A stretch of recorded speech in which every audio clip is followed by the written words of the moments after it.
Hey everyone and welcome to the Learning Ladder. I thought I'd do a quick update and let you know everything that's been happening. It's been a whirlwind and I have literally not had 2 seconds to sit down and make a video, so that's why there's been no videos recently. I have made a video all about shared ownership which I need to edit and then I'll be able to post that, which obviously is nothing to do with homeschool, but I did say in my update video why I was going to do that video, and I just think it is important for anyone who is like us and looking to buy a house and everything. Normal content will be coming soon, but literally it has been a whirlwind. So let's just backtrack. In my last homeschool update video, I told you I was planning on listing our house for sale. We did, and I don't know what I expected. Maybe I don't think I quite expected this, but it's all in a good way. It's not, nothing is bad at all. So basically, the house was listed on the Thursday night. It went live, I think, the Friday morning, and then by the Saturday we already had 2 viewings booked. So I'm like a crazy person cleaning everything, and it's not easy doing viewings when you've got 6 dogs, let me tell you. So I have to make sure all the dogs are out because they don't like strangers coming into the house. They bark at them. They don't bite, but you know, they make it known that the person is not welcome. So there's no way I could do viewings with 6 dogs. So I have to arrange for the 6 dogs to go, and then I have to move all the stuff that is related to dogs, so all the dog beds and bowls and everything else, and I have to tidy the whole house, and it's just this whole ordeal. So I did that. I spent, I think, about 4 hours getting everything nice and tidy, and then the estate agent called and said, "Oh, I'm sorry, the person's had to cancel. One of the people have had to cancel." And I was thinking, oh no, okay, life happens, whatever. The second person will come. The second person didn't turn up, and I'm thinking, oh my god, this is just fantastic. Is this what it's going to be like? But no. Don't dwell on that, it's going to be fine. So I was a bit sad over the weekend because I was thinking, oh, is it going to be like this every time, you know, someone phones to book and then something happens and they don't turn up or they cancel. But anyway, I talked myself out of that and just thought, you know, it's going to be fine. And then on the Monday I got a phone call from an estate agent, and there was 2 people wanting to view for Tuesday and 1 person for Thursday.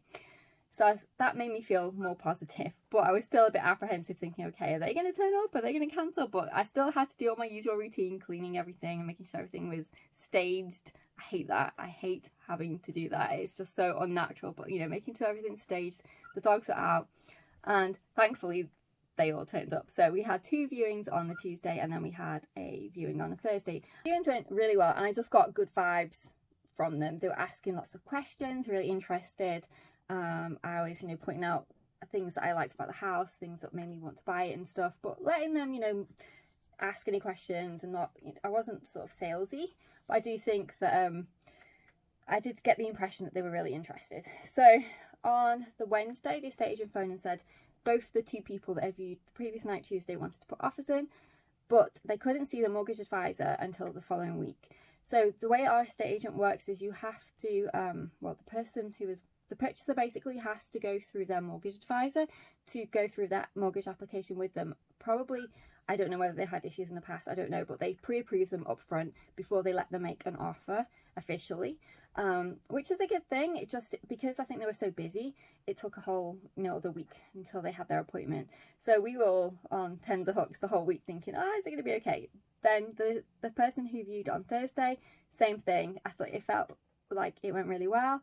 And then the next day they phoned, they wanted to put an offer in too, and we couldn't believe it. So 3 people wanted to put an offer in. So the first 3 people that actually saw the house, not the 2 that cancelled, but the first 3 that actually saw the house, all wanted to put an offer in, and I was just so shocked. And it'd literally been on sale for a couple of days. It was crazy. I didn't expect that at all, but it's all absolutely positive. I'm really happy about it.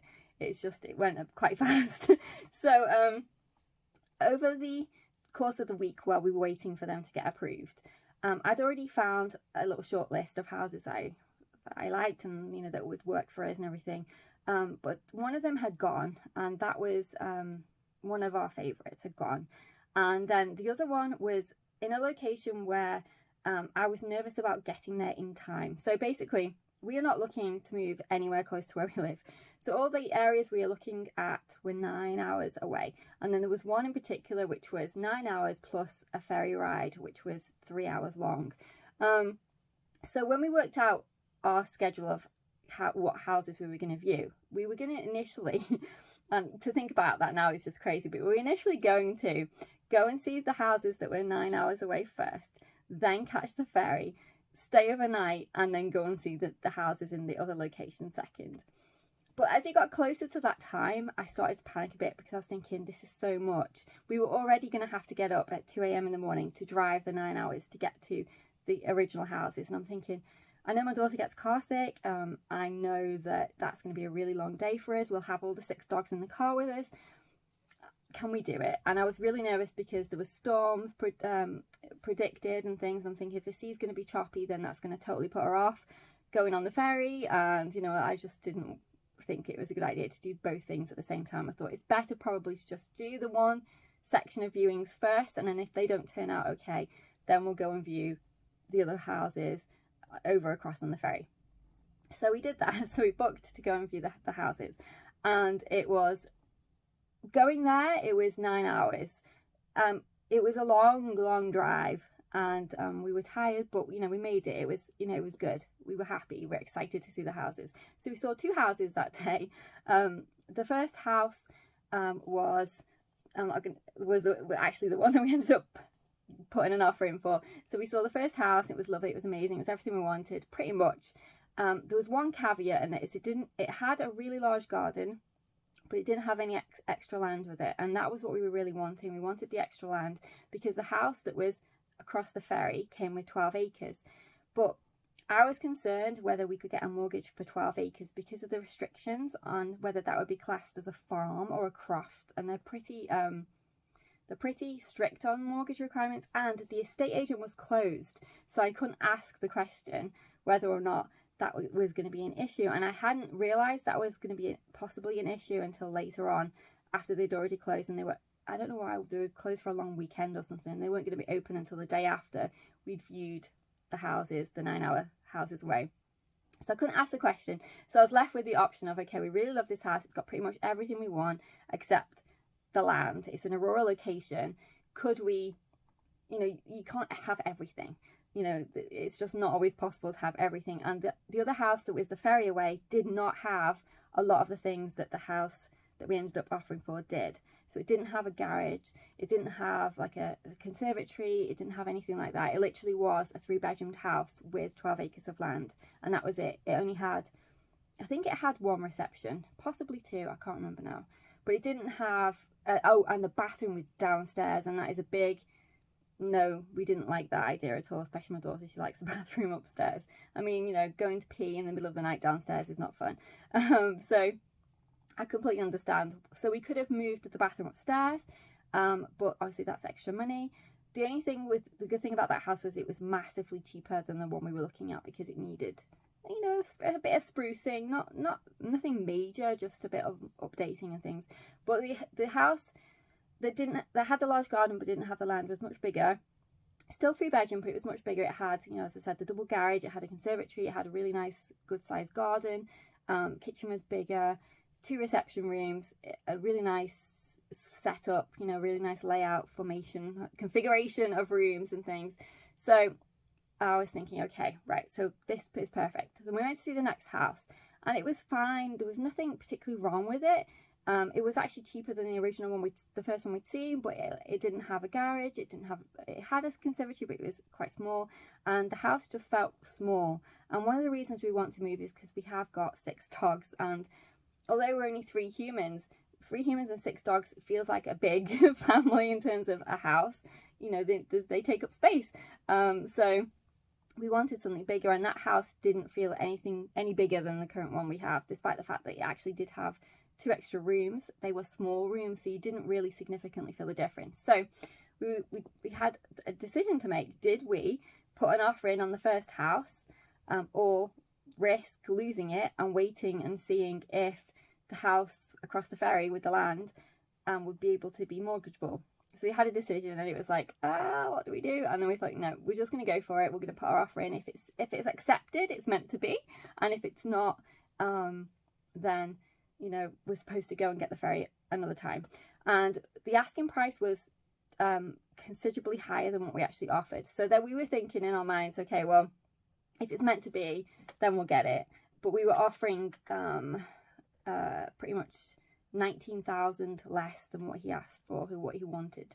So I'm thinking in my mind, well, you know, is he going to accept that? Is he not? I don't know. But it was his wife who did the viewing, and she was so nice. She was such a sweet lady, and I don't know, I just thought we're just going to go for it and we'll try our best. That this is the most we can offer. You know, we're not taking the mick or anything. This is not a shady offer or anything. This is the highest we can do. So we'll see what happens. So we put the offer in, and then we thought while we were there, we may as well go to the beach, because we'd been in the car for 9 hours, and obviously we had the 6 dogs with us. So we went to the beach, emailed the offer in before we went to the beach, and then, you know, enjoyed the sand and the ocean and everything. And we didn't have much time. We had about 25 minutes before we had to start going home. So we walked back to the car, and I checked my phone, and we got an email saying that they'd accepted our offer, and I was so shocked. I couldn't believe it. I was really happy and really shocked, to be honest, because I thought he would have wanted more. So I don't know whether he was actually asking more, but, you know, in his mind he knew he'd get about that much, or whether he just decided, because they'd been on the market for about 3 months, so whether he decided, you know, this was, I don't know what it was, but whatever it was, I'm grateful. So basically we put our offer in on our house, and it was accepted. So it's amazing. So happy. So then we drove home, and it was not fun driving home. So bear in mind, it was 9 hours to get there in the first place, but on the way back there was an accident. So we diverted a different way, but then we took a wrong turn, several wrong turns, almost ran out of petrol, and then spent an extra 4 hours getting back to where we were supposed to be. So we didn't get home until, I think it was like almost 6 o'clock. Well, actually, I think it was 6:30 the following morning. So yeah, it was such a long time. I felt jet lagged. I felt like I'd been to Florida twice there and back. That's what it felt like in terms of, you know, time zones and things, even though it wasn't different time zones. But, you know, when you feel that exhaustion from going through different time zones, that's what it felt like. Everyone was so tired, but, you know, good night's sleep, and we were much better the next day. But, you know, it was exciting tired. You know, it wasn't a bad thing. So that's the update. Basically, we have sold our house, and we have put an offer in which has been accepted for our new house. So it's all obviously subject to contract, so they have to go through their mortgage, we have to go through ours, but fingers crossed, it's exciting. So it's a different situation than a normal house exchange and purchase, because we're buying in a different country, so they have different regulations. So I had to find a solicitor or a lawyer, if you like, that would we could either do one of two ways. We could have 2 different solicitors in 2 different countries, which to me didn't make any sense whatsoever, because they've got to communicate with each other and really match everything up, because we're selling and purchasing in the same transaction. So I spent ages scouring the internet, and I finally found this blog post of this one solicitor who wrote his blog post only in May of this year.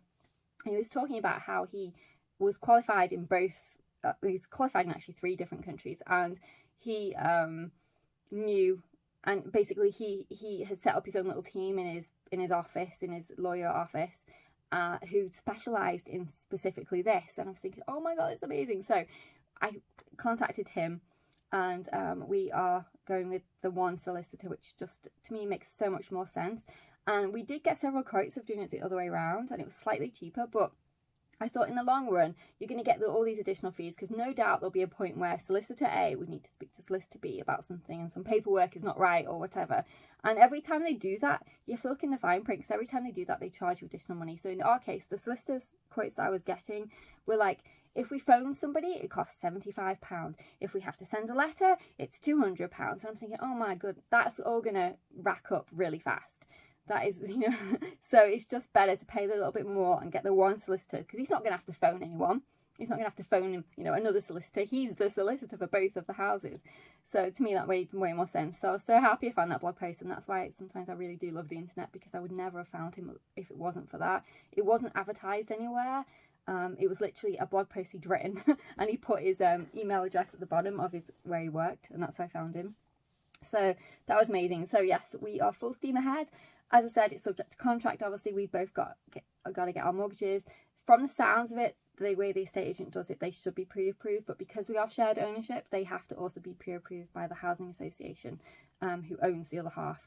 And I'm just hoping that's going to go smoothly. Keep your fingers crossed for me. I would really appreciate it. It's just been a whirlwind, and that is just, I would hate to think that there'd be a problem and then we'd lose the other house, because it would be so sad for us and for them, because obviously they've taken our offer and trusted us and everything else, and I'd hate for anything to go wrong. So I would just really hope that the people that are purchasing you know, everything goes fine with them. As far as I can see, it should. You know, they don't seem any different than we were when we were purchasing and we were accepted. So they're just really strict in terms of you can't be able to put, your salary has to be below 80,000. Well, there is only one of them working, so that's fine. It's a husband, wife and 2 kids who are purchasing ours. They also have to not be able to afford a full house outright, which is why they end up having to do shared ownership, which nowadays with the mortgage rates the way they are, I think that's more than likely they won't be able to, so that should be a tick. And then they have to do an affordability check, so their mortgage can't be, and all their, you know, utilities and everything else can't be more than 45% of their salary. But I'm hoping that the estate agent and the mortgage advisor that they went to within the estate agent, they told me they did affordability checks, so I'm hoping that they did, you know, make sure that percentage was correct. But you know, I don't know because I wasn't there, but fingers crossed. So I'll let you know. But so far so good, everything's going smoothly. We've done our mortgage application, sent all our paperwork off, and we have to keep our fingers crossed. But so far so good, and I just hope it all works out. So I'm trying to figure out when we'll move, and it all depends on how fast they're first time buyers. The people who are buying our house, they're renting currently, so it all depends on how fast they push it with their solicitor. If they, you know, they're really motivated and they want to get in, we could potentially be moving before Christmas, but I'm thinking early January, and that actually works better for us anyway because we have our fixed rate ends at the end of December, and if we move before then we have to pay an exit fee, so it's like £1,400, which I do not want to pay. So I'm hoping that it will just be, you know, first week of January time, which will be amazing. It'll be nice anyway to spend one last Christmas in this house and then to move. And also I think it'd be difficult to find removal trucks and stuff at Christmas time, so I think January would be better, but it all depends on them. Obviously if they want to move before Christmas, we're not going to say no. You know, it's just one of those things. We'll just have to suck up the fee, but hopefully that won't happen. And moving is so expensive. It's just, when you add it all up and all the fees and everything, it's just crazy that it costs so much to move. And lots of people get rich by people moving house, let me just put it that way. It's crazy. But yes, think of us please, I would appreciate it. And also if you are looking for any homeschool printables or anything like that, check out my PayHip store. Link is in the description. I would really appreciate it because all the things that we have to pay is just crazy, so anything will help. I really appreciate it. But I hope you're all doing well. In terms of homeschool, we've been homeschooling throughout this whole thing. We did take this week off, but that we were supposed to be off next week, so I just brought it a week earlier, so we had our vacation week this week because we needed it to recover from all that traveling. We were so tired after getting up at 2 a.m. on the Monday and then not getting home until 6 a.m. The following day. It was a long day. So yes, I definitely feel like we needed that week off, but otherwise we've been homeschooling through. We are doing some Halloween stuff, so we're doing one of the Waldock Ways units at the moment as part of our little morning homeschool morning time basket. So we're doing the Salem Witch Project one, not the Salem Witch Project, it's just the Salem Witches. I don't know why I said project. I'm thinking about that movie, the Blair Witch Project. No, the Salem Witch, what are these books called? Oh my gosh, my mind is still not completely with it after all the traveling. But the Who Was books. We're doing the Who Was Salem Witch book as part of our little morning time. We're still doing our Harry Potter unit as well, and you know, just our regular curriculum. But so far so good, everything's going well. No issues. We're doing Dragon Academy, we're loving it, it's really fun. We're on book 1, Wings of Fire, with Clay, so it was really nice to actually read through it again, to be honest, because we finished the whole series, and so it's nice to kind of read through it again and yeah, enjoy it all over again. But yes, that's everything, so I'll see you in the next video. I definitely promise I will get back to homeschool content. I just want to post that shared ownership video first because I think it'll be helpful if anyone else is, not necessarily any of you guys, but anyone else in the world on the internet is about to enter into shared ownership, because I don't think we were fully prepared for everything. Not that it's a bad thing, don't get me wrong, it's not at all, but there's just some things you need to know, and I don't think it's always as clear as it should be. So I want to post that, and then I'll hopefully get back to normal content now that everything is going to quieten down, I hope, because everything as far as I can see is done. It's just a case of waiting now, as long as they don't want to view again, which I'm really hoping they don't, because it's such a hassle. I don't think they do, so that should be fine. But I mean, in terms of their mortgage company, whether they want to do a valuation, I'm hoping they won't, because we have to do a valuation as part of our shared ownership thing, which is a RICS, Royal Institute of Chartered Surveyors, proper valuation. So in theory they should accept that, but if not, we might have to do one more thing where I have to get all the dogs out. But otherwise, hopefully I can just, my house will be my house again for the next few weeks until we move, which will be amazing. And I have lots of packing to do, and if you've got any packing tips, leave them below. It's been 10 years since I've moved, so any tips will be great. And otherwise, I'll see you in the next video. Take care. Bye for now.